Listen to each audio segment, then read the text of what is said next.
देखिए, गुरदासपुर में मेरा आना पंजाब में दूसरी बार हुआ है, जिसमें गुरदासपुर में आज आया हूँ।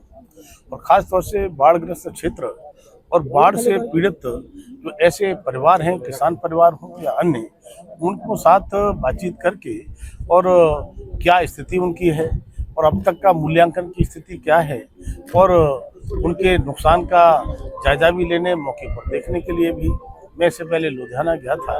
आदरणीय प्रधानमंत्री मोदी जी लगातार सबका साथ, सबका विकास, सबका विश्वास, सबका प्रयास की बात केवल कहते ही नहीं है, उसे चरितार्थ करने का काम करते हैं। इस तरह से मैं कह सकता हूँ कि वास्तव में पंजाब में किसानों के साथ जिस तरह से बहुत बड़ी एक तरह से आपदा जैसी आई है और मैंने देखा है यहाँ पर दो नदियाँ जो बहती हैं, उन नदियों का नाम है, एक का रावी है और एक का उज।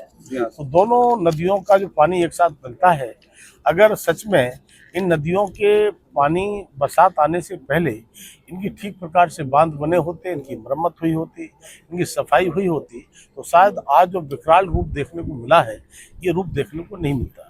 कई बार खनन की शिकायतें भी जैसे लुधियाना में मुझे मिली थी, तब मैं कह सकता हूँ कि मैं किसी पर आरोप नहीं लगाना चाहता, लेकिन यह सच है कि कोई भी व्यक्ति बरसात आने से पहले, छोटा किसान भी होता है, वो भी अपने घर की मरम्मत करता है, देखता है। तो सरकारों की जिम्मेदारी भी होती है कि हम अपने प्रदेश की रक्षा करें, प्रदेश की नदियों को देखें।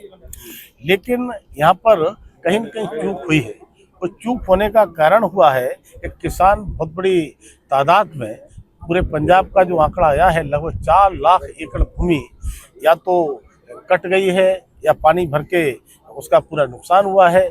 35,000 एकड़ के आसपास इसी क्षेत्र में फसल नष्ट हुई है। मैं देख रहा हूँ जहाँ धान की पैदावार 25 कुंटल से लेकर के 30-35 कुंटल तक की होती थी पर एकड़, आज घट कर के उसकी लगभग आधी रह गई है। इसीलिए इसे गन्ना की खेत में देख रहा हूँ, गन्ना में पानी अभी भरा हुआ है, गन्ना जैसे जैसे धूप पड़ रही है सूखता चला जा रहा है। तो मैं कहूँ जाने की बात होगी अब केंद्र सरकार। पंजाब सरकार ये कह रही है कि ये 1600 करोड़ रुपया जारी किया केंद्र में, वो कब तक मिलेगा? प्रदेश सरकार को चिंता करने की जरूरत नहीं है, उन्हें पता होना चाहिए उनको नहीं मिलेगा। हम देंगे तो किसानों को मिलेगा, किसानों को दिया जाएगा और जैसे ही मूल्यांकन होकर पहुंचती है, वहाँ देर नहीं लगेगी।